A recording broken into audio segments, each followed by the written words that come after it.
One of the major selling points of that wholly remarkable travel book, The Hitchhiker's Guide to the Galaxy, apart from its relative cheapness and the fact that it has the words "Don't Panic" written in large friendly letters on its cover, is its compendious and occasionally accurate glossary.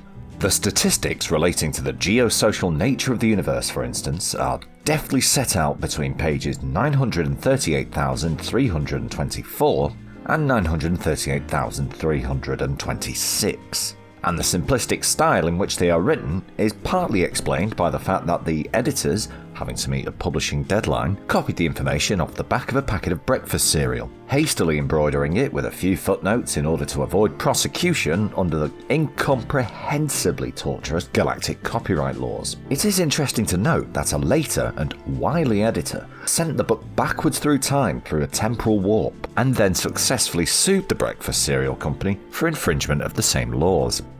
Here is a sample. The universe. Some information to help you live in it. 1. Area. Infinite.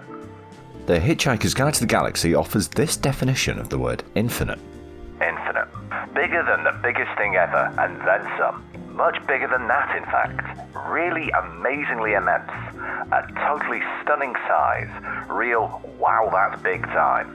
Infinity is just so big that by comparison, bigness itself looks really titchy.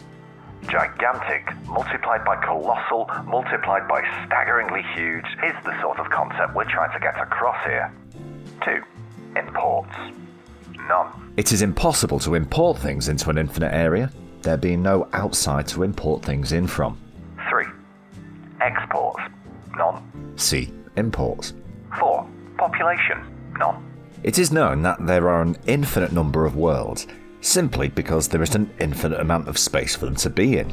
However, not every one of them is inhabited. Therefore, there must be a finite number of inhabited worlds. Any finite number divided by infinity is as near to nothing as makes no odds. So the average population of all planets in the universe can be said to be 0. From this it follows that the population of the whole universe is also 0, and that any people you may meet from time to time are merely products of a deranged imagination. 5. Monetary units. None. In fact, there are 3 freely convertible currencies in the galaxy, but none of them count. The Altarian dollar has recently collapsed, the Flanian pobble bead is only exchangeable for other Flanian pobble beads, and the Triganic pew has its own very special problems. Its exchange rate of 8 ningis to 1 pew is simple enough. But since a ningi is a triangular rubber coin 6,800 miles long each side, no one has ever collected enough to own 1 pew.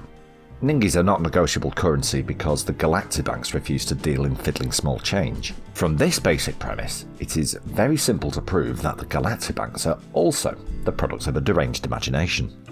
6. Art. None. The function of art is to hold the mirror up to nature, and there simply isn't a mirror big enough. See point 1. 7. Sex.